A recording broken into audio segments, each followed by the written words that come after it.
लोग माता कुष्मांडा की पूजा करते हैं और माता कुष्मांडा के हाथ 8 हाथ है और वो लाल कलर के वस्त्र पहने हुए हैं और वो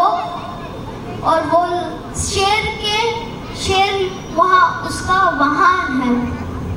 जब इस ब्रह्मांड में कुछ नहीं था, कुछ नहीं, सिर्फ अंधकार ही अंधकार था, तो तब माता ने उनकी थोड़ी सी हंसी दिखाई।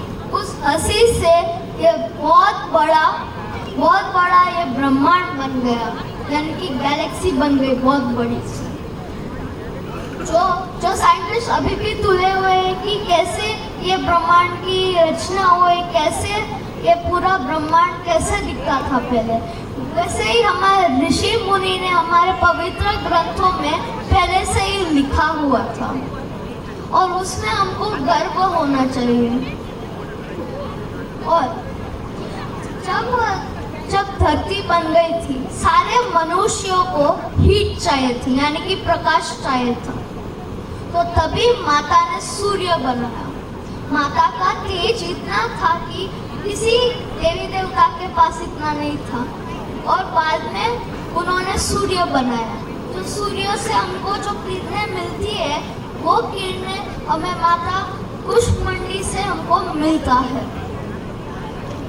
और आज मैं एक कथा सुनाने जाने वाला हूँ। उस कथा में एक गांव में है, वो गांव में एक ब्राह्मण रहता था। उस ब्राह्मण की एक बेटी भी थी। एक बार क्या हुआ कि हमेशा ब्राह्मण और उसकी बेटी साथ में पूजा करते थे दुर्गा माता के, और जो दुर्गा माता है वो बहुत बड़ा भक्त था ब्राह्मण का। और बाद में एक बार क्या हुआ कि उसकी बेटी जो थी वो खेलने के लिए चली गई और उनके पिता बहुत क्रोधित हो गए, इसलिए क्योंकि वो पूजा में नहीं बैठी थी, वो खेलने के लिए गई थी। तो तब उसके पिता ने एक श्राप दिया कि उसकी शादी एक खराब, यानी कि एक डिजीजफुल व्यक्ति के साथ होगी।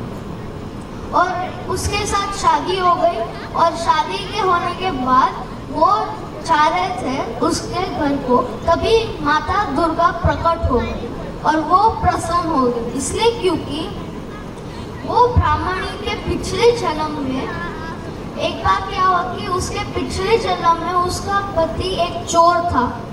तो राजा ने उन दोनों को जेल में डाल दिया।